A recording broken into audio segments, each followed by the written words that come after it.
Praise the Lord. आप सभी का स्वागत है हाई डेस्टिनी पर। और आज के इस सबत के दिन परमेश्वर ने हमें वापस यहाँ इकट्ठा किया कि हम उसके नाम की महिमा कर सके और उसके वचन के द्वारा इस सबत स्टडी में सीख सके, जिससे हमने प्रीवियस लेसन में देखा था living in the land, lesson number 11, जिसमें हमने देखा कि किस तरह उनके गुड वे ऑफ स्पीच ने जो भी क्योस हो सकते थे उन सब क्योस को थमाया, एंड वापस वो जो पीस थी वो रिस्टोर हुई। इन सेम वे हम देखते हैं कि बहुत सारे लोग का क्वेश्चन होता है कि जब परमेश्वर जानता है कि बहुत सारी इवलनेस होने पर है और होती है, तो वो सबको नष्ट क्यों नहीं कर देता। बट हम देखते हैं his way, his attitude of love towards us. For example अगर हम देखें कि एक बहुत लविंग रिलेशनशिप में कपल है और किससे भी अगर कुछ गलती हो रही है, सो डायरेक्ट वो जजमेंट पे नहीं आता, बट कंटिन्यूसली ही गिव चांसेस। तो in the same way we see कि परमेश्वर हमें हर दिन हर समय उसके निकट आने का मौका देता है। और जरूर आदम से पाप हुआ, बट हम ये देखते हैं कि वहां पे परमेश्वर ने अपने पेशेंसनेस को दिखाकर, हम देखते हैं परमेश्वर ने अपने प्लान ऑफ परफेक्ट प्लानिंग को दिखाकर, हम देखते हैं एक आदम के द्वारा कितने सारे लोगों को आ, अपने निकट ले आया। जरूर अनफेथफुलनेस वहां पर आई, पर परमेश्वर ने उसी अनफेथफुलनेस से फेथफुलनेस, उसके फेथफुल पीपल्स को उसके निकट लेकर आया। सो हम देखते हैं he is a very plan God. और आज हमारी वे ऑफ स्पीकिंग भी किस तरह है बहुत मायने रखती है। और अगर आज हम भी अपने जीवन से गुड वे ऑफ स्पीकिंग को दिखाते, गुड कैरेक्टर को दिखाते, तो ये भी हम हमें बहुत सारे क्योस से और बहुत सारे प्रॉब्लम से बचा सकती है। और एक गुड लविंग रिलेशनशिप को हम अपने आस पड़ोस के परिवारों के साथ बिता सकते हैं। तो आज का जो लेसन है, lesson number 12, God is faithful, हम इस लेसन को सीखेंगे और हमारे बीच में सिस्टर रितु है, वो हमें हमारी इसमें अगुवाई करेंगे। तो ओवर टू सिस्टर जी।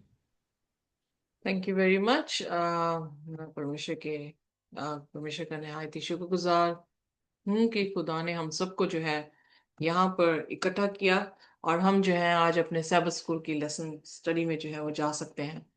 आज का लेसन है गॉड इज फेथफुल। और इससे पहले कि हम आज की लेसन स्टडी में जाएं, आए अपने सिरों को झुकाएंगे और हम प्रार्थना में जाएंगे। हमारे स्वर्गीय खुदावंद, हम आपके शुक्रगुजार हैं, धन्यवाद करते हैं कि आप हमारे परमेश्वर खुदावंद हैं। और खुदावंद, आपसे बढ़कर कोई भी परमेश्वर नहीं, आपके जैसी कोई भी नहीं, और ना ही आपसे बढ़कर कोई भी सामर्थ है। इसलिए हमारे सिर आपके सामने झुकते हैं। हम अशुद्ध होंठ वाले लोग, अशुद्ध होंठ वालों के बीच में रहने वाले प्रभु, आपके सामने अपने सिरों को झुकाते हुए खुदावन अपने पापों का अंगीकार करते हैं और प्रार्थना करते हैं कि आप हमें माफ कर दें और अपने पवित्र लहू से धोकर हमें साफ करें। प्रभु, हम आपके बिना कुछ भी नहीं हैं और हमें कोई कुवत और ताकत नहीं है कि हम शैतान और शैतान के तीरों से जो है वो बच सके। हमारी प्रार्थना है, अपने आर्मर हमें दें, अपना कलाम की तलवार हमें दें, ताकि खुदावन हम अपने दुश्मन से जो है वो लड़ सकें। आज के कलाम पे भी आप आशीष दें खुदावन, आप हमें सिखाएं खुदावन। हम आपसे सीखना चाहते हैं प्रभु। आप बोले हम सुने, आप बढ़े हम घटे, और आपका नाम मुबारक ठहरे। हमें आशीष और बरकत दें। इस प्रार्थना को यीशु के नाम से मांगते हैं, आमीन। आमीन। सो हम जो है वो देख रहे थे कि किस तरह से आ, इजरायली कौम जो है उनको उनके इलाके दिए गए, उनकी उनका पोजेशन कौन सा प्लेस थी, कौन सी जगह थी जहां पर उन्हें जो है जमीन दी गई। और हर कुल को, हर ट्राइब को जो है खुदा के ऑर्डर के अनुसार, जो कि मूसा ने ऑलरेडी खुदा के जरिए से पाया था, उसने जो है वो बताया था, और यहोशू ने उसी प्लान को एग्जीक्यूट किया जो प्लान परमेश्वर ने बनाया था। आज हम जो है यहोशू उसका 21 अध्याय जो है वो सीखेंगे। आइए देखते हैं आज की याद करने की आयत, जो कि 45 जो है वो आयत है। यहोशू उसका 21 और उसकी 45 आयत। 45। जी।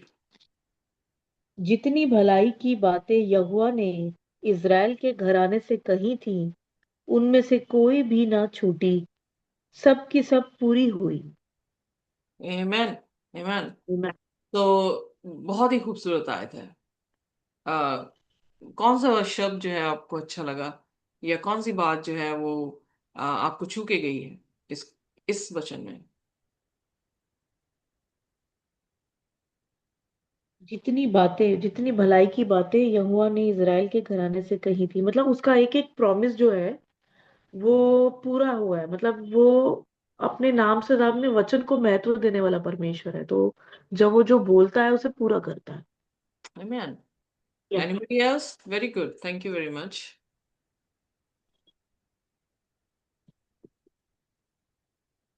और वो भलाई चाहता है हमारी। Mm-hmm. Yes. Whatever he has said has been fulfilled. Nothing has been left. Yeah, very good. या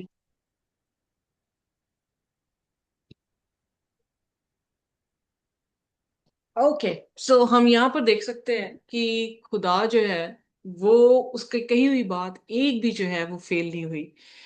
अगर ओल्ड टेस्टामेंट में जो खुदा ने इज़राइल से मतलब वायदे किए थे या अब्राहम से वायदे किए थे, वो वायदे जो हैं एक भी खुदा ने जो है वो छोड़ा नहीं, हर वायदे को जो है वो पूरा किया। जो ये दिखाता उसकी उसकी उसकी तरबियत को, जो तरबियत ये बताती है कि वो कभी भी जो है वो बदलता नहीं है। अगर उसने कोई शब्द कहा है तो वो 100% जो है वो पूरा हुआ है। इसलिए बाइबल में जब हम नबियों के बारे में सीख रहे थे तो जिक्र जो है वो यही आया था कि जो नबी बोलेगा वो पूरा का पूरा क्या होता है, पूरा होता है। इसका मतलब 100% वो प्रोफेसी जो है वो पूरी होगी। क्यों पूरी होगी? क्योंकि वो प्रोफेसी किससे आ रही है? खुदावन, खुदा से आ रही है। और अगर खुदा के खुद कहे हुए वचन और उसकी जो प्रोमिसेस हैं या वायदे हैं, यहाँ पर यहोशू के पुस्तक में जब लिखा है कि एक भी जो है वो फेल नहीं हुआ, तो उसकी दी हुई प्रोफेसी उसके ट्रू प्रॉफिट्स के जरिए से जो हम तक पहुंची है, वो यकीनन कभी भी जो है वो गलत नहीं होगी, वो पूरी होकर ही जो है वो हटेगी। सो हम जो कि आत्मिक इजरायली हैं, जिन्होंने गलेतियों उसके 2 अध्याय में जब हम पढ़ते हैं तो वहां पे सॉरी 3 अध्याय में जब हम पढ़ते हैं तो वहां पे लिखा है कि जो मसीह में है वो इब्राहिम की क्या है, संतान है। हम आत्मिक इजरायली हैं और हमारी इस जर्नी में भी जो प्रोमिसेस हमारे साथ किए गए हैं, जो कि आत्मिक मुल्क कनान है, यानी हम जो है नए यरूशलेम में जाएंगे, और जो भी उसके बारे में बयान नए नियम की पुस्तकें कर रही हैं, प्रकाशित वाक्य जो है वो कर रहा है, यकीन जानिए वो सारी की सारी क्या होंगी, पूरी होंगी। जो वायदे खुदा ने हैं कि मैं स्वर्ग की बादशाह तुम्हारे लिए बना रहा हूं, मैं जाता हूं और तुम्हारे लिए जगह तैयार करता हूं, ताकि मैं आऊंगा और तुम्हें ले जाऊंगा, ताकि जहां मैं रहता हूं वहां तुम भी रह सको। तो ये प्रॉमिस भी खुदा उन क्या करेंगे, हमारे साथ पूरा करेंगे। और जो पोजेशन अर्थ की, बाइबल में लिखा है कि जो हलीम है, नम्र दिल के हैं, वो इस धरती के वारिस होंगे। तो खुदा ये भी प्रॉमिस जो है उन सभी विश्वासियों के साथ करेंगे पूरा, जो उसके प्रोमिसेस पर विश्वास करते हैं। यकीन जानिए किसी भी तरह से हम खुदा के दिए हुए प्रोमिसेस से चूकेंगे नहीं, बल्कि वो सारे के सारे प्रोमिसेस हमारे साथ जो है वो पूरे हो जाएंगे। यहोशू इस जगह पर जब हम 21 अध्याय पढ़ते हैं तो उसकी पहली 2 आयतों में जिक्र आता है कि यहोशू बूढ़ा हो चुका है। यहोशू ने टेरिटरीज जो हैं वो बांट दी हैं, और वो अब अपने एल्डर्स को इकट्ठा करके जो है उनसे बातचीत कर रहा है।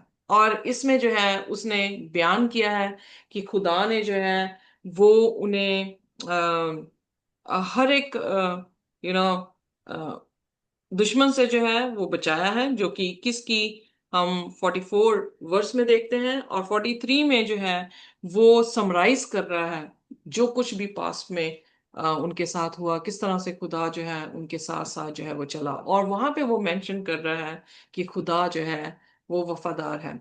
और उसने डेंजर भी वहां पर इसी अध्याय में जो है वो प्रेजेंट किया। वो डेंजर ये है कि अगर वो खुदा के साथ वफादार है तो खुदा उनके दुश्मनों को जो है वो अ, तबाह करेगा, और एक जन जो है वो हजारों को जो है वो मारने के काबिल होगा।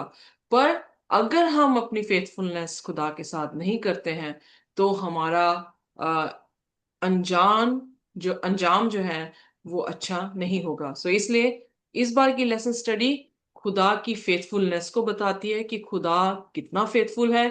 चाहे हम फेथफुल हों चाहे ना हो, वो अपनी फेथफुलनेस से जो है वो नहीं जाता है। और फिर देखेंगे कि खुदा ने हमारे लिए क्या किया और वो क्या करने वाला है, और खुदा की रिवॉर्ड जो फेथफुलनेस हम दिखाएंगे वो क्या हमें देने वाला है, और हमें क्या करना चाहिए, और हमारी हमारा अंजाम जो है, हमारी ना वफादारी का जो है वो हमें क्या मिलने वाला है। So well, first of all हम ये देखेंगे फेथफुलनेस ऑफ गॉड। आइए देखते हैं यहोशू उसका 21 अध्याय और उसकी एक बार फिर 45 आयत को जब हम पढ़ते हैं तो हम पाते हैं कि खुदा की फेथफुलनेस इतनी पावरफुल है कि जो कुछ भी उसने वायदा उनके साथ किया था वो सारे के सारे वायदे बिना फेल हुए पूरे हुए हैं। सो अगर मेरे साथ आप निकालें इफिसियों की पुस्तक और उसका दूसरा अध्याय और उसकी 8वीं और 9वीं आयत, आइए पढ़ देते हैं। इफिसियों उसका 2 और sorry sorry sorry sorry, not इफिसियों, इफिसियों की पुस्तक ही है बट उसकी आयत,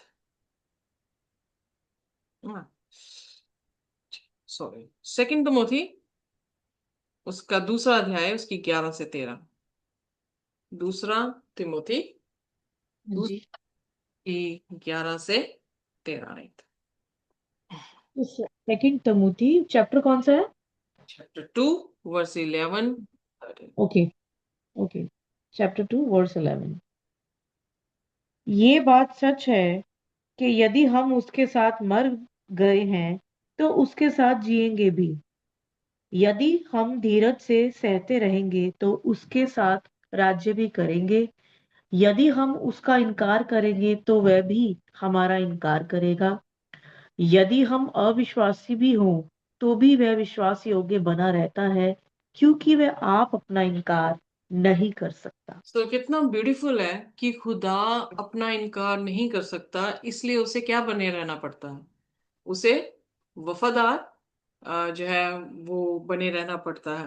वेल, जब हम इन आयतों को देखते हैं जो कि यहोशू उसका 21 उसकी 43 से 45 आयत के जब देखते हैं तो लगभग जो है 6 बार यहाँ पर जिक्र आया है कि ऑल दी लैंड, खुदा ने जो है उन्हें कौन सी जमीन दी, ऑल दी लैंड, मतलब जो उसको प्रॉमिस किया गया था उसमें से एक भी अंश जो था वो पीछे नहीं बचा, बल्कि सारा का सारी वो जमीन जो खुदा ने पहले ही बयान की थी वो उनको बख्श दी। उनके ऑल देयर एनिमीज, उनके सारे के सारे दुश्मन जो है खुदा ने नष्ट किए, और एवरी वन वॉज फुलफिल्ड, और सभी को, प्रत्येक जन को जो है वो आशीष मिली। सो यहाँ पर जो इन आयतों में हम ऑल शब्द जो है वो देखते हैं, वो शब्द एम्फसिस कर रहा है कि खुदा की फेथफुलनेस को, कि खुदा सचमुच में बड़ा विश्वास योग्य है।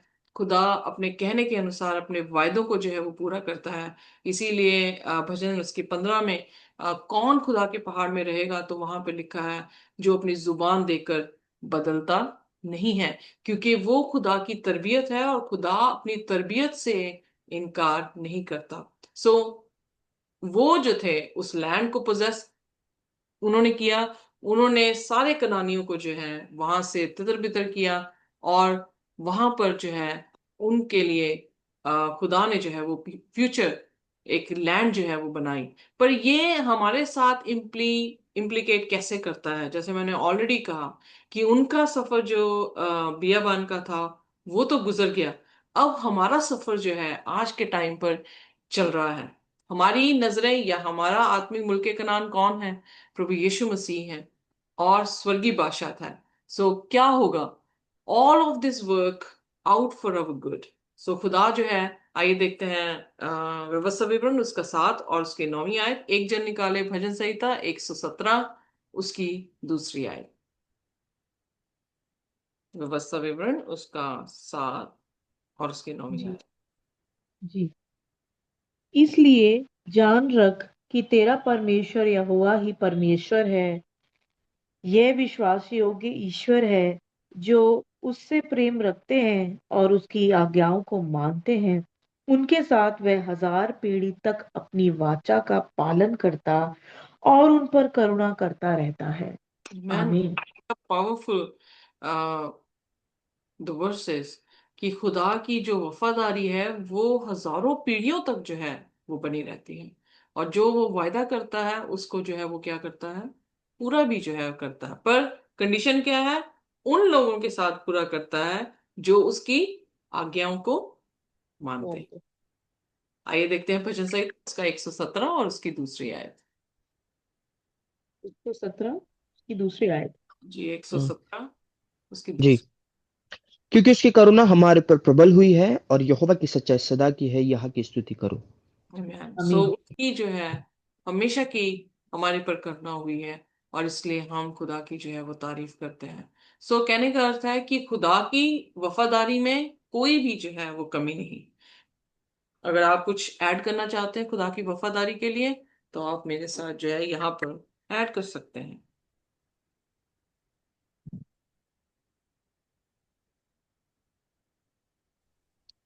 Yes, it's very true that even at sometimes we are unfaithful, he is faithful, and कभी भी वो अपने promises से, अपने plan से he never gets back. And हमारे लिए it's a lesson, it's a teaching that we also should obey and be grateful to God as he is faithful. Exactly exactly। और फिर जब हम प्रकाशित वाक्य देख रहे थे, सॉरी कोई बोल रहा था, आई एम सॉरी। हाँ, मैं ये कह रही थी कि वो जैसे कि लिखा है कि वो अपना इनकार नहीं कर सकता, क्योंकि वो अपने आप में इतना मतलब इतना पूरा है, इज अ फुलफिल। वो अपने आप को ना बदल बदल नहीं सकता, उसका वो करेक्टर नहीं है।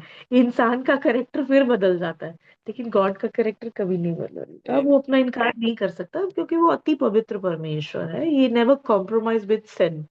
That's it. प्रेज। सो यहाँ पर हम देखते हैं कि खुदा, इवन जब हम अपनी बाइबल स्टडी को कर रहे हैं, तो हमारी बाइबल स्टडी में हमें क्या बार बार जो है वो एम्फोसिस जो है वो हो रहा है, यही चीज का एम्फोसिस हो रहा है कि खुदा शुरुआत से लेकर प्रकाशित वाक्य की आखिरी पुस्तक और आखिरी शब्द तक जो है वो एक सा है। अगर यहाँ पर हम देखते हैं कि खुदा के वचन में लिखा है कि अगर हम खुदा के साथ वफादारी नहीं करते हैं तो खुदा हमें जो है वो नष्ट कर देंगे। उसी तरह से हम प्रकाशित वाक्य में भी जो है उन लोगों के बारे में जब पढ़ते हैं जहां पर ये लिखा है कि वो लोग जो खुदा के लोग नहीं हैं, जिन्होंने पशु की छाप को जो है वो लिया है, तो प्रकाशित वाक्य 14 उसकी 10वीं आयत में जो है वो उसी एंगर को, उसी रौथ को जो है उन पर डालने की जो है वो बात कर रहा है। जब हम मिस्रियों के बारे में देखते हैं, तो मिस्र में आप देखते हैं कि खुदा ने 10 प्लेग जो है वो देकर अपने लोगों को जो है वो छुड़ाया। जब हम प्रकाशित वाक्य में जाते हैं, तो प्रकाशित वाक्य में जो 7 प्लेग्स आ रहे हैं, 7 प्लेग्स आखिरी टाइम पर परफेक्ट प्लेग्स देकर वो अपने चुने हुए लोगों को रिडीम जो है वो कर रहे हैं। सो एक्ट जो है वो सारा सेम है। जब हम नूह की किश्ती को भी देख रहे थे, तो हमने नूह की किश्ती में भी जो है वो गॉस्पल को पाया। हर एक कहानी जो भी हमने आज तक पढ़ी है, उसमें हम खुदावन के कलाम को जो है शुरुआत से लेकर अंत तक जो है उसकी वफादारी और उसका एक होना, यानी आज कल और अब तक, जो इब्रानियों 13 उसकी 8 में लिखा है, वो कंप्लीटली जो है evidently is a true statement कि खुदा कभी बदलता नहीं है। सो उसकी वफादारी हमारे साथ, अगर हम उसके साथ वफादार हैं, तो उसकी वफादारी हमारे साथ हमारी हजारों पीढ़ियों तक जो है वो बनी रहती है। और इसीलिए जब हम उत्पत्ति पढ़ रहे थे, वंशावली को देख रहे थे, तो हमने यही देखा कि जिन्होंने प्रभु यीशु मसीह को रिस्पॉन्स दिया, यानी उसकी कॉलिंग के बदले में उन्होंने जो है अपना रिस्पॉन्स खुदा को दिया कि वो खुदा के साथ चलना चाहते हैं, तो उनकी वंशावली ही से प्रभु यीशु मसीह क्या हो रहे हैं, आ रहे हैं। सो खुदा हगार के बच्चों से नहीं, खुदा इसहाक के बच्चों से जो है, उसके गोत्रों में से एक गोत्र के बीच में से जो है वो क्या हो रहा है, इस धरती पर आ रहे हैं। और उस गोत्र को जो है हम ऑलरेडी देख चुके हैं कितना एग्जॉल्ट किया गया, क्योंकि वो गोत्र जो था ईस्ट की तरफ था, जो सिग्निफाई करता है प्रभु यीशु मसीह को।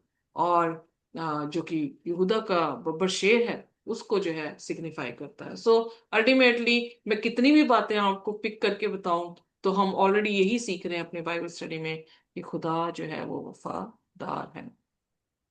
अब प्रश्न उठता है कि उसने क्या किया और वो क्या करेगा। आइए देखते हैं यहोशू उसका 23 अध्याय और उसकी तीसरी आयत। जी। और तुमने देखा है कि तुम्हारे परमेश्वर यहोवा ने तुम्हारी निमित्त इन सब जातियों से क्या क्या किया है, क्योंकि जो तुम्हारी ओर से लड़ता आया है वह तुम्हारा परमेश्वर यहोवा है। आमेन। सो यहाँ पर हम देखते Amen. हैं कि परमेश्वर हमारा विश्वास किस पे है। हमारा विश्वास, पौलुस कहता है कि खुदा के वचन और खुदा के वचन के पढ़ने से जो है वो होता है। खुदा का वचन क्या पढ़ रहे हैं? खुदा का वचन हम पढ़ रहे हैं कि पास्ट में खुदा ने कैसे लोगों को जो है वो तरक्की बख्शी, कैसे लोगों को जो है उनके बदले में जो है खुदा ने उनकी जंग को जो है वो लड़ा और उन्हें किस तरह से जो है वो रिडीम किया, जो हमारे विश्वास को बढ़ाता है। और हम अपने टाइम के समय में उसी चीज पर विश्वास करते हुए खुदा की तरफ अपनी नजरें करते हैं कि खुदा हमारे लिए भी जो है वो अपनी क्या करे, हमारी लड़ाइयां भी जो है वो अपनी तरफ से लड़े। सो इसलिए उसकी स्पीच में जब वो ये बात कह रहा है, तो वो क्या एम्फोसिस करने की कोशिश कर रहा है? व्हाट डू यू थिंक, क्या एम्फोसिस कर रहा है यहाँ पे? कि कोई भी जो है वो इस बात पे घमंड ना करे कि वो इन चीजों को लेकर आए हैं। देने वाला कौन है? खुदावन खुदा। सो हमारी नजरें किस पे जानी चाहिए? हमारी धन्यवादी किसको जानी चाहिए? और हमारा घमंड किसकी तरफ जो है वो होना चाहिए? सो इसलिए जब हम इस एस्पेक्ट से या इस नजरिए से देखते हैं कि हमारा देने वाला खुदा है, तो हम हलीम होते हैं। पर अगर हम ये कहते हैं कि ये सब कुछ मैंने कर दिया, wow I am proud of my self, तो हम कहाँ जाते हैं? हम घमंड की तरफ जो है वो जाते हैं। So you yourself have seen everything the Lord your God has done. So जो कुछ भी, चाहे उन्होंने लड़ाई भी की है, उन्होंने जो है खुदा की हुक्म के अनुसार जो है वो चले हैं, पर अल्टीमेटली उनकी लड़ाई तब तक जयवंत नहीं हो सकती थी जब तक कि खुदा उनके साथ ना होता। एम आई राइट? जी। सो हमारी भी जिंदगियों में Exactly. जितनी हमारी लड़ाइयाँ हैं और जितने हमारे चैलेंजेस हैं, अगर हम जयवंत हो रहे हैं, अगर हम मुकम्मल हो रहे हैं और लोगों में आपकी तारीफ हो रही है, तो यकीन जानिए आपने क्या मिस कर दिया। आपने खुदा की महिमा को मिस करके खुदा की महिमा जो है खुद जो है वो ले ली है। सो इसलिए इस स्पीच में जब यहोशू बूढ़ा हो चुका है, मरने वाला है, तो वो किसको एग्जॉल्ट करने की कोशिश कर रहा है? वो उनके वॉरियर्स की एग्जॉल्टेशन नहीं कर रहा, बल्कि खुदा की एग्जॉल्टेशन जो है वो कर रहा है। उसने कहा ही has fought against the nations. आई का जो नेशन था उसमें भी जो है सेम ही वॉरियर्स गए, पर हार के क्यों आ गए? क्योंकि उनके साथ कौन नहीं था?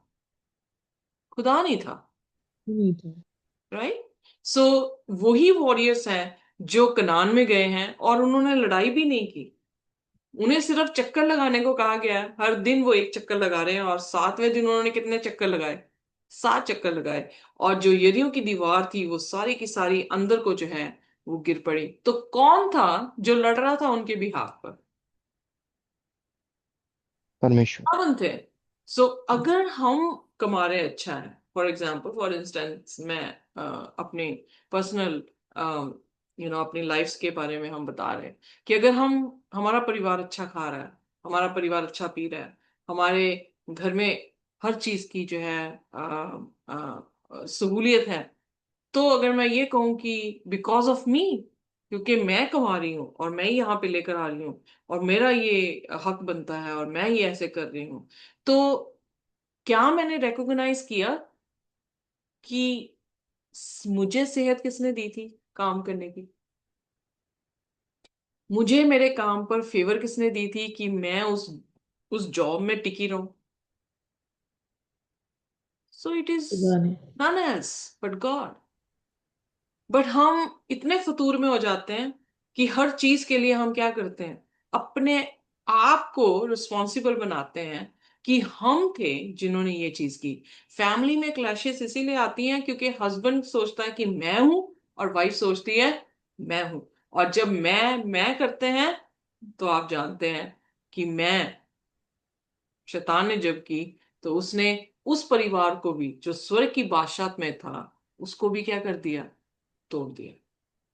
तो इसलिए नजरिया हमारा ये होना चाहिए, इस कहानी से, इन शब्दों से ये सीखने को मिलता है कि हम करने वाले नहीं हैं। हम, हमारे जरिए करता जरूर है खुदा, पर करवा कौन रहा है? खुदावन खुदा है। सो इसलिए वो अपनी महिमा किसी को देना नहीं जानता, या वो देगा नहीं। क्यों नहीं देगा? क्योंकि करने वाला कौन है अल्टीमेटली? खुदावन खुदा। फिर जब हम यहोशू उसकी 23 उसकी 4 में जाते हैं तो वहां पे लिखा है कि he has divided the land. अब वो लैंड तक भी लेकर आया, उनके दुश्मनों को भी मारा है, और साथ में वो एम्फोसिस क्या कर रहा है कि खुदा ने जमीन भी सभी गोत्रों को खुद ही बांटी।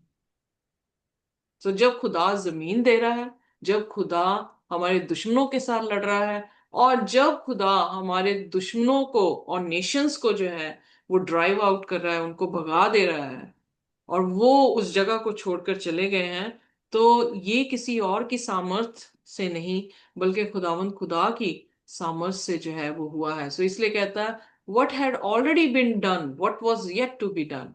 सो यहां पर आइए देखते हैं यहोशू उसका 23 और उसकी 6वीं आयत में, पढ़ दे मेरे साथ। जी।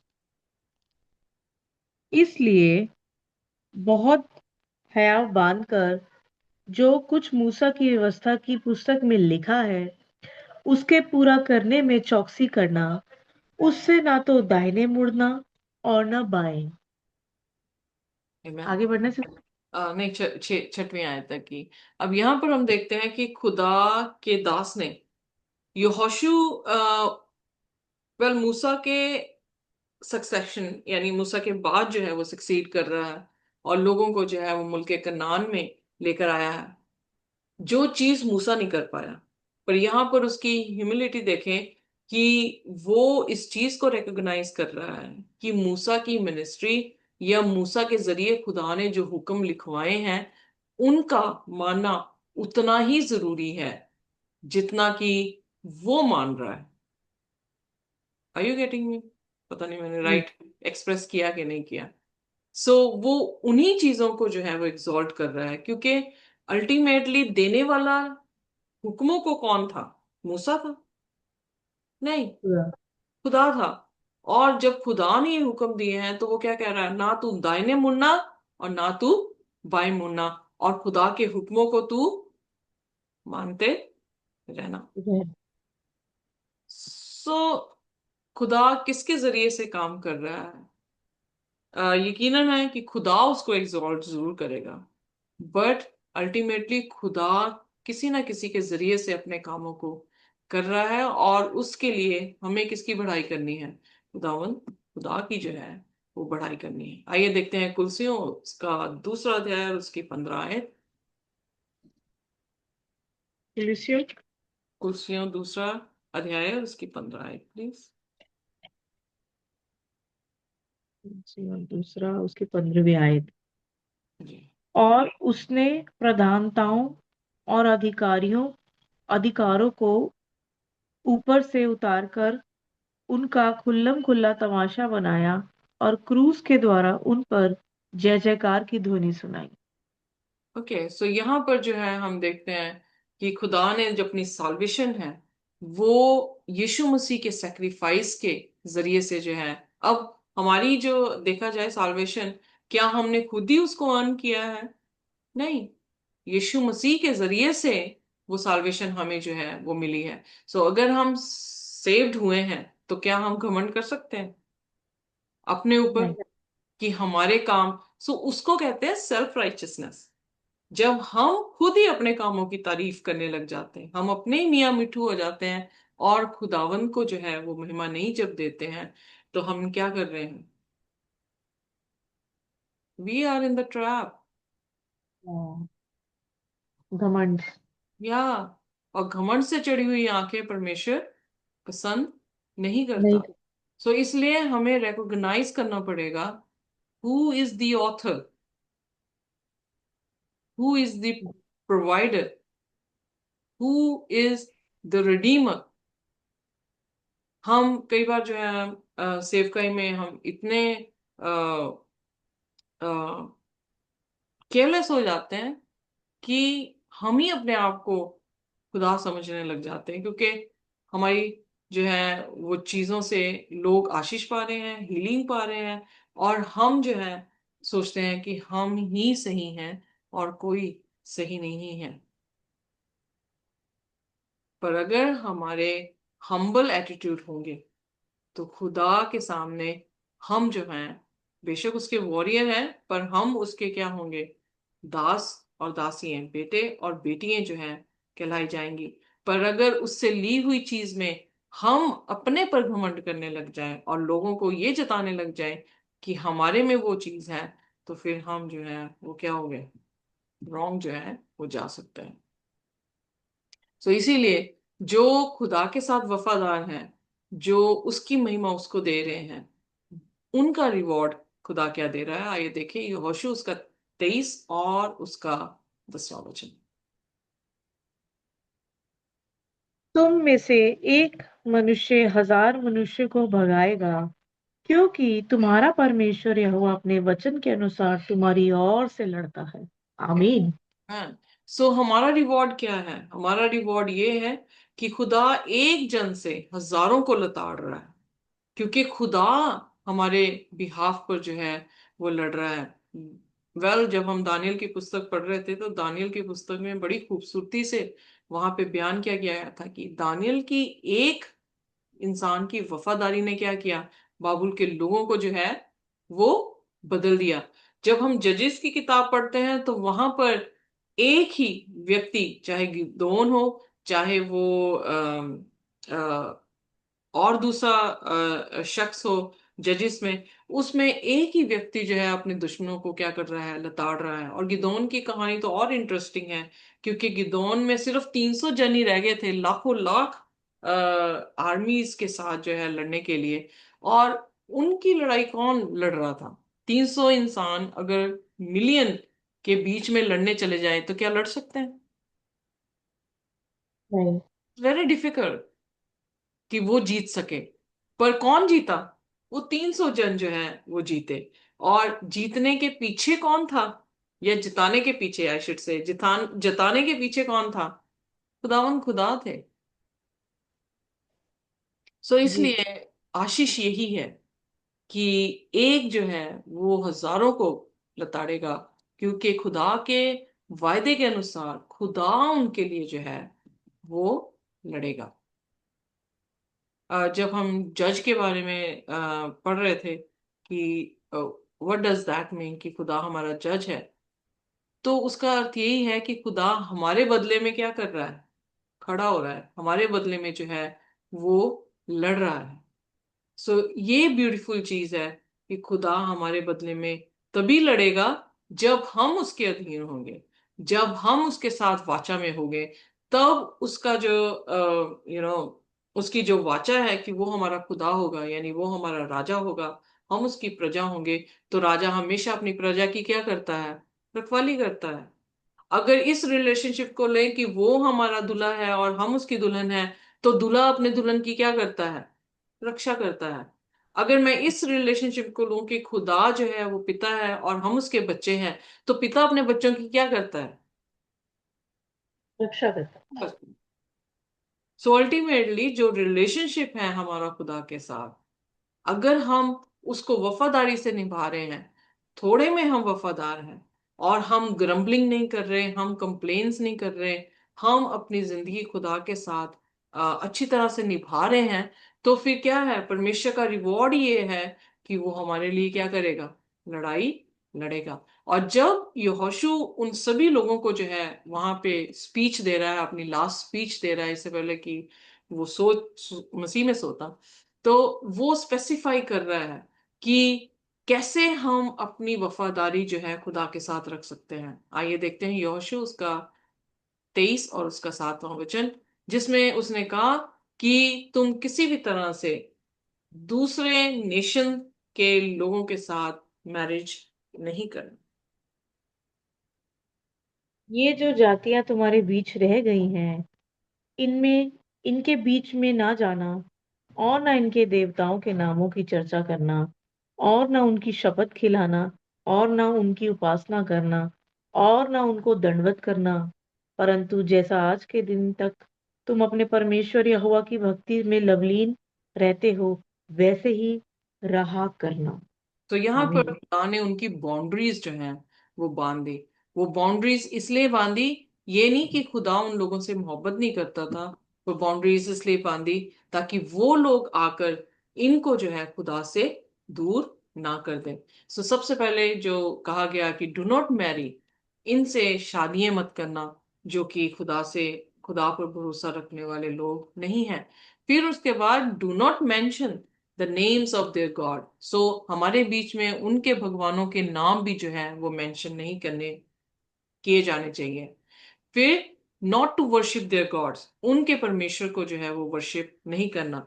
वेल अगर मैं ये देखूं कि व्हाट डज दैट मीन, हम जानते हैं कि ओल्ड टेस्टामेंट में जो है वो मूर्ति बनाई गई दानियल, शद्रक, मेशक, अबेदनगो के सामने, और उन्होंने जो है दंडवत नहीं की। आज हमारे सामने मूर्तियां नहीं हैं, पर वो कौन से ऐसे भगवान हैं, वो कौन से ऐसे नाम हैं भगवानों के, वो कौन सी ऐसी मैरिजेस हम कर रहे हैं जिससे हम खुदा के लोग जो है वो ना बन सके। Any any clue? ये marriages, okay, gay marriages. Anything else? Non believer believer में मैरिज करना, एग्जैक्टली।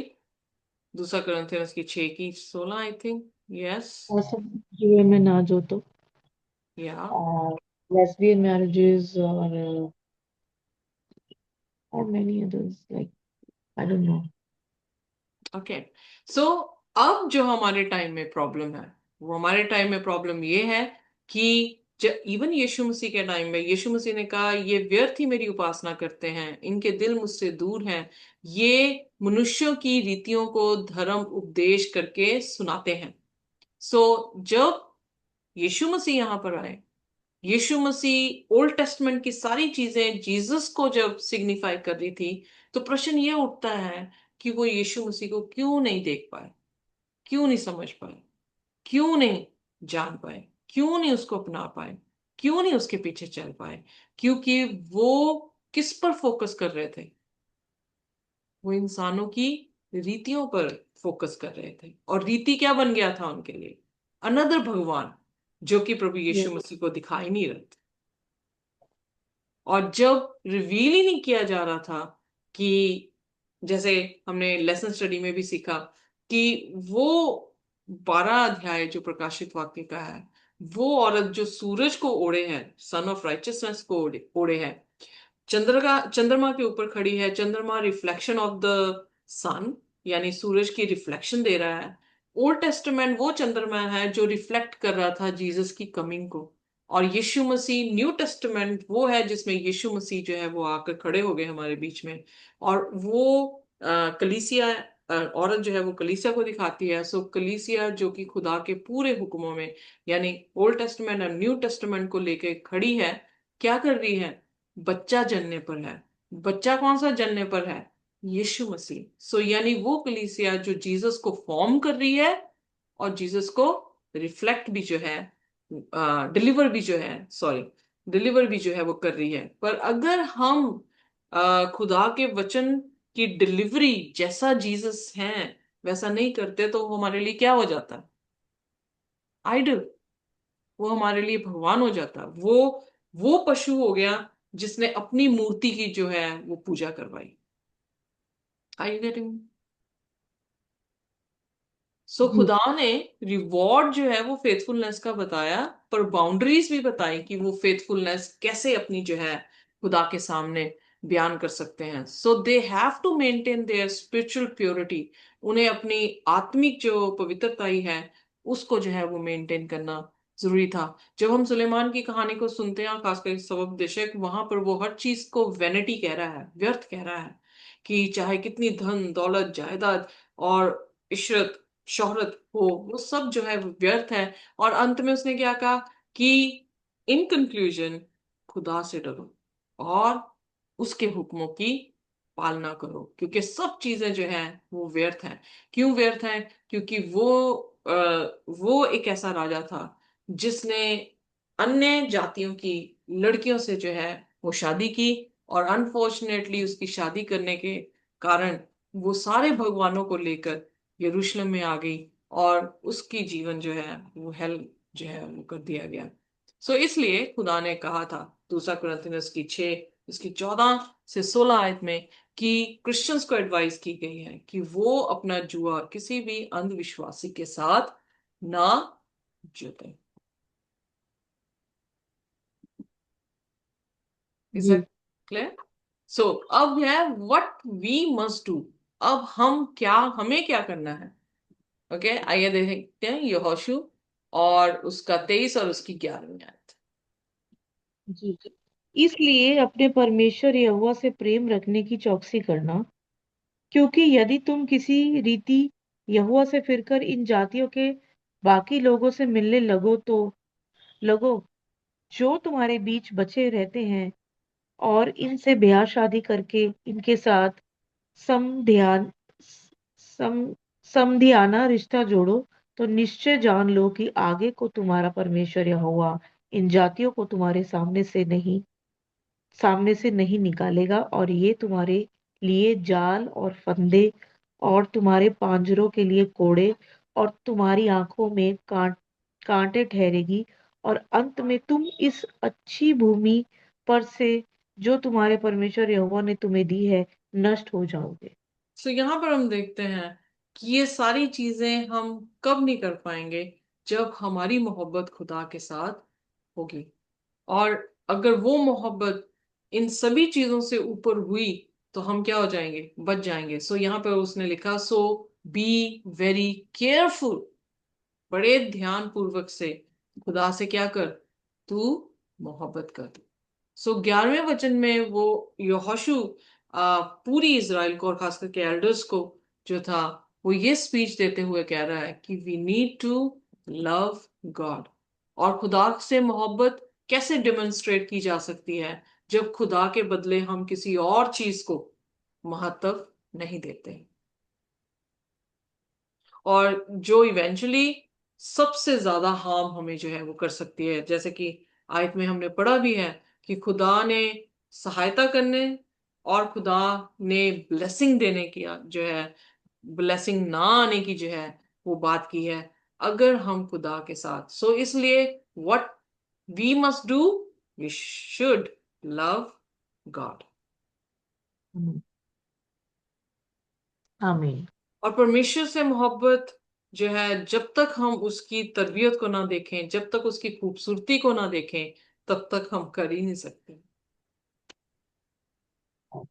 और यीशु मसीह ने, आइए देखिए यूहन्ना उसका 13 और उसकी 34 आयत में हमारे लिए क्या कहा। जी यूहन्ना 13 उसका 34 आयत, 34 आयत। मैं तुम्हें नई आज्ञा देता हूँ कि एक दूसरे से प्रेम रखो, जैसा मैंने तुमसे प्रेम रखा है वैसे ही तुम भी एक दूसरे से प्रेम रखो। तो अब यहाँ पर खुदा से मोहब्बत, जो कि डिट्रॉनमी उसके 6 अध्याय में भी हम देखते हैं कि खुदा ने जो है उन्हें आज्ञा दी कि तुम खुदा से मोहब्बत पूरे दिल, पूरी रूह से और पूरी ताकत से जो है वो करो। और यहाँ पर प्रभु यीशु मसीह ने नई आज्ञा क्या दी? जैसे मैंने तुमसे मोहब्बत की है वैसे तुम एक दूसरे से भी मोहब्बत करो। सो यहाँ पर खुदावन जो है, खुदा वो एक इंटीमेट और पर्सनल रिलेशनशिप जो है वो प्रत्येक जन का जो है वो मांग रहे हैं कि अल्टीमेटली उसका प्यार जो है हमें क्या कर दे?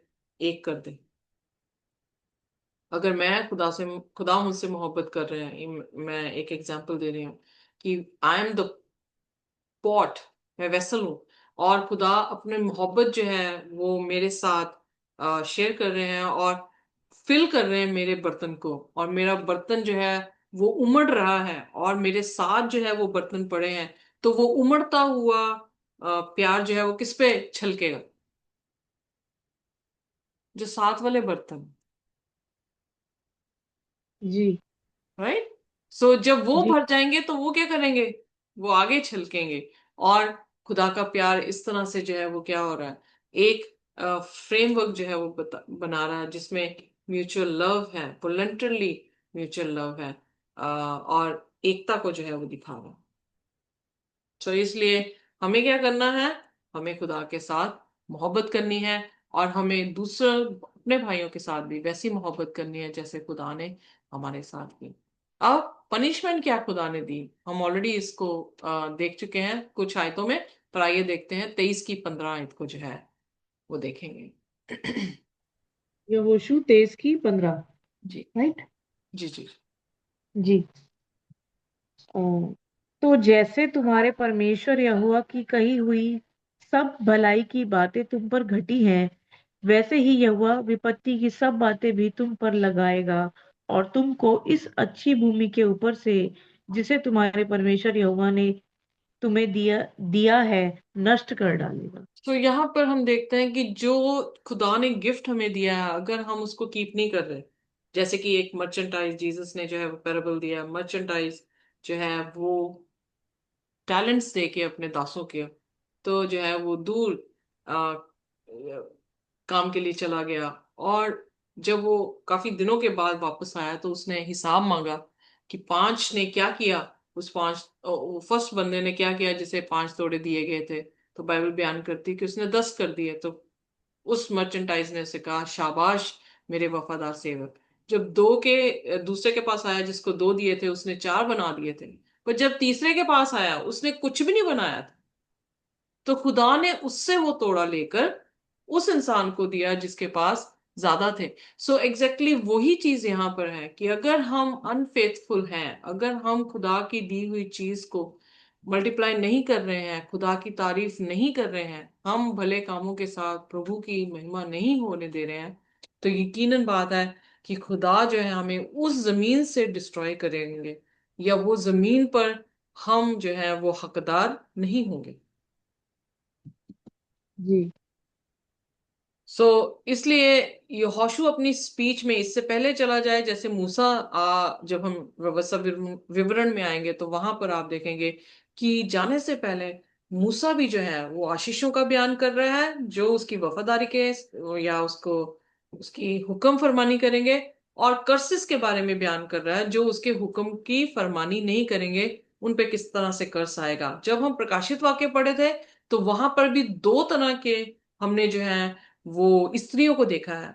एक स्त्री जो कि सूरज को ओढ़े है, जिसका मैंने बयान पहले कर दिया है। दूसरी स्त्री जो कि एक पशु के ऊपर बैठी है, बैंगनी रंग के कपड़े, स्कारलेट लाल रंग के कपड़े, और मदिरा जो है उसका प्याला जो है उसके हाथों में जो है वो देखा गया। सो कंडीशन शुरुआत से लेकर अंत तक हम ये देखते हैं कि ब्लेसिंग और कर्स, या लाइफ और डेथ, और या फिर प्योर और इम्प्योरिटी के बीच में जो है एक कंट्रोवर्सी है, और हमें उस में से, दोनों में से जो है एक का चुनाव करना है, ताकि खुदा किसी भी तरह से जो है वो हमें तर्क ना दे या हमें रिजेक्ट जो है वो ना कर दे। सो उसकी यहोशू की एंड में जो वो स्पीच दे रहा है, उसने थोड़ा सा झटका देने वाला जो है, हार्श वर्ड्स जो हैं, और डिसोबीडियंस के यानी आज्ञा नाफरमानी के जो है उसने अंजाम जो है उन्हें बताया कि किस तरह से खुदा का कहर जो है उन पर आएगा। और यही प्रकाशित वाक्य में जो है वो शब्द दिए गए हैं। प्रकाशित वाक्य उसका 14 अध्याय और उसके 10वें वचन में पढ़ दे मेरे साथ सिस्टर जी। प्रकाशित वाक्य 14। और उसका 10वां वचन। जी।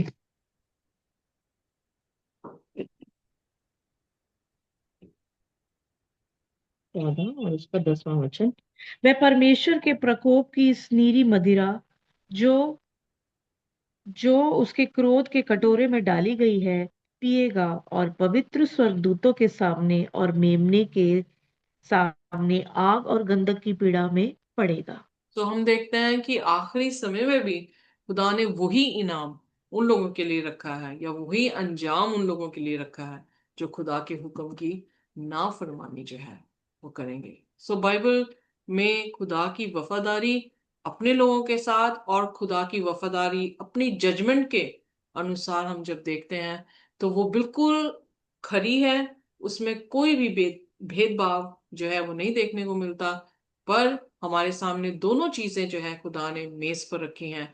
क्या हम जीवन का फल खाना चाहते हैं, या हम उस फल को चखना चाहते हैं जो बुराई और भलाई का ज्ञान देता है।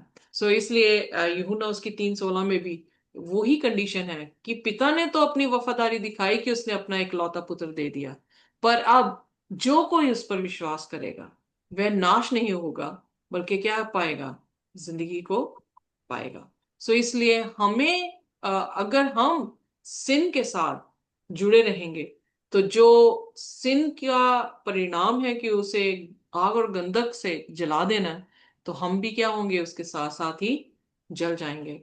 पर अगर हम उस पाप को फेंक कर यीशु मसीह को क्लिंग करेंगे या उसको पकड़े रहेंगे, तो यकीनन है कि हम किसी भी तरह से आ, जो है वो मौत के अधीन जो है वो नहीं होंगे, पर प्रभु यीशु मसीह हमें क्या देंगे, जिंदगी जो है वो देंगे। सो इसलिए इज़राइल आने वाले टाइम में जो है वो फेल हो गई, और उन्होंने जो है पनिशमेंट बेयर की जब वो बाबुल की गुलामी में जो है वो भेजे गए, क्योंकि उन्होंने यिर्मयाह नबियों की बातों को नहीं सुना और वो खुदा के विरोध में जो है कंटिन्यूस पाप करते रहे। आज हमारी भी वही कॉलिंग है कि क्या हम खुदा के साथ फेथफुल हैं, क्या हम उसके प्यार में जो है अबाइड हैं या जुड़े हुए हैं या नहीं। अगर हम उसके साथ वफादार हैं जैसा वो वफादार है, तो यकीनन है कि इस धरती को इस धरती के जो है खुदा हमें वारिस बनाएगा। पर अगर हम ना वफादारी खुदा के सामने दिखाते हैं, हम अपने ताल्लुकात जो है गैर जातियों के साथ, गैर देवताओं के साथ रखते हैं, तो क्या होगा कि खुदा इस धरती जो कि उसकी है वो हमें इस धरती का वारिस नहीं बनने देगा। तो इसलिए हमारे सामने भी प्रभु यीशु मसीह ने दो ही पहलू रखे थे कि दो तरह के घर हैं, दो तरह के रास्ते हैं। सो एक सकरा एक चौड़ा, एक घर जो भालू पे बना है, एक घर जो चट्टान पे बना है। अब प्रश्न ये उठा है कि हमने अपना घर किस पे बनाना है। प्रश्न ये उठता है कि हमने कौन से रास्ते पर जो है वो चलना है। अगर हम चुनाव खुदा के हुक्म की फरमानी में करते हैं, तो यकीनन है खुदा अपने उस क्राउन को, अपनी उस अनंत जीवन को और उस महिमा के ताज को जो है हमारे सिर पर रखेंगे। सो आइए खुदा से ये प्रार्थना करें कि खुदा तू हमें अपने रास्ते पे चला, तेरी रजा हम हमारी जिंदगियों में पूरी हो, ताकि हम जिंदगी को पाएं और बहुत पाए से पाएं। आमीन। सो आइए Amen. जो है वो हमारे लिए प्रार्थना कर सकते। आइए हम प्रार्थना करें। हम के खुदावंद, आपकी महिमा हो, आपके नाम को हम जलाल देते हैं। हमारे हृदय आनंदित है खुदा, आपकी इन कलाम की बातों को सुनकर, आपकी आवाज़ को सुनकर हम हर्षित है। हम आपको जलाल देते हैं कि आप हर दिन, हर वक्त, हर समय आपके कलाम से हमें दृढ़ और मजबूत करते चले जाते हैं। एवरी टाइम जब हम अपना समय इस दुनिया की बातों से हटाकर आपके कलाम में बिताते हैं, हम आनंदित होते हैं खुदा। और हम परमेश्वर, we are so grateful and honoured कि खुदाबंद हम जीवित खुदाबंद आपको जानते हैं और समझते हैं और आपकी हम सेवा करते हैं। हम आपसे ये मांगते और चाहते हैं हम किसी भी तरीके से डिसओबीडियंसिटी में एंटर ना करें, जो हल्की सी परत है परमेश्वर इवलनेस एंड गुडनेस के बीच में। हम हर वक्त खुदावंद आप ही को चुने, आप ही के निकट हम बने रहे। और जिस तरह हम throughout this lesson obedience and gratefulness को देखते हुए आ रहे हैं, हम इससे ये सीख कर ऐसे ही अपनी चाल को चलने का प्रयत्न रखें कि हम सदा आपके निकट ओबीडियंट एंड ग्रेटफुल रहे। परमेश्वर, आपने जो वायदों को आपके लोगों के निकट रखा है, वो आप उसके पक्के खुदा है। हम हम अपने पार्ट को जो हमारा पार्ट है हम उसे करें, और आप हमें विजय दिलाने वाले खुदावंद है। हम आपकी इबादत करते हैं। आज की सबत स्टडी को आपने आशीष रखा। जितने लोग आए, सिस्टर रितु को, हाई रेस्क्यू ग्रुप को, जितने लोग आज इकट्ठे, आपने हम सबको आशीष किया। जो लोग यूट्यूब से भी देखते हैं उन पे भी आपकी बरकत बनी रहे, और आने वाले सबत को, सब बातों को आपके सबत के आगे के समय को और आने वाली सब बातों को हम आपके काबू में देते। आपकी इच्छा पूरी हो, और आवश्यक कि आप बढ़े और हम घटे, आपका नाम मुबारक पाया जाए। हम आपके साथ और अपने समय को परमेश्वर बिताए, और रिस्टोरेशन के साथ हम आने वाले हफ्ते में प्रवेश करें। सारी बातों को आपके हवाले सौंपते हुए, सारी इबादत आपको देते हुए यीशु के नाम में मांगते इस दुआ को सुंदर सुगहन कीजिए। आमीन। खुदा की आमीन। शांति और उसका अनुग्रह हमारे साथ जब तक हम प्रभु यीशु मसीह को रूबरू ना देखें इसी तरह से बने रहें। आमीन।